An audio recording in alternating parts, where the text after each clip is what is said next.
Now, in Australia, we're blessed with an abundance of food and spoiled for choice every time we go to the supermarket. But with all the choice on offer, how can we be sure that the food that we're buying is ethical?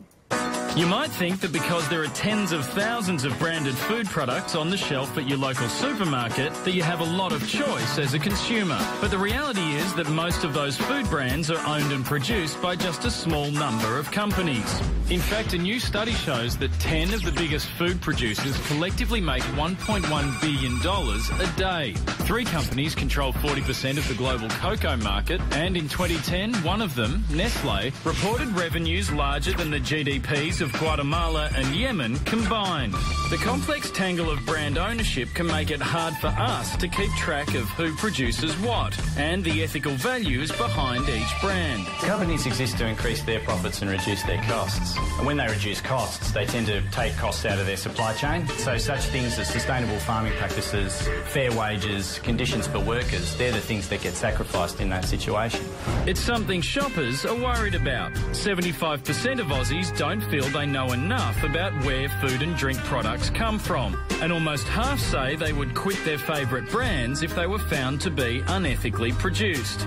The goal of Oxfam's Behind the Brands campaign is to shed some light on just how well the Big 10 food companies are doing when it comes to being ethical players in the global community. And while some companies are doing better than others, even the highest scorer, Nestle, barely managed to scrape over 50% on Oxfam's scorecard. Right now, the majority of the 900 million people in the world who go to bed hungry each night are the small-scale farmers who work hard to supply nutritious food to the rest of the world. So is it time we paid more attention to where the food we eat comes from and expect more from the companies that sell it to us?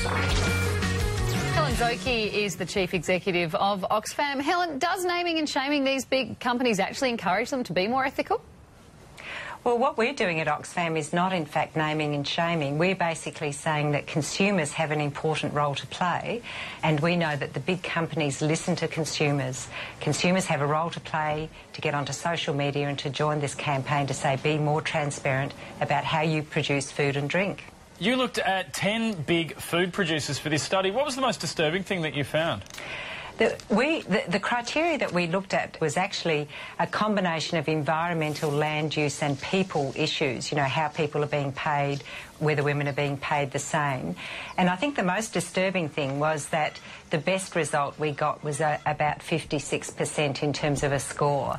And the thing that really shocked me was the majority of people producing the food for the world are in fact going hungry themselves, and I think that's the message that will resonate here in Australia with consumers when they're looking to what they'll buy. Helen, could you just tell me what the most ethical supermarket is so I can just drive somewhere I know where they do the right thing? Is there one in particular in Australia?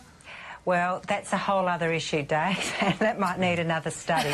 But you know what? The key thing we would say to your listeners is we at Oxfam, we do fair trade coffee, tea and chocolate through supermarket chains, put the pressure on the supermarkets to buy fair trade products, because then you know that there's a good chance the farmers are getting returns and the workers are being paid a living wage, not a minimum wage, a living wage, and that the product is good. So fair trade tea, coffee and chocolate, if I can put in an advertisement for Oxfam. Well, it's great work that you guys do, Helen. Hopefully we can make a change. Thanks so much for joining us tonight. Thanks for the opportunity. Thanks, Harry.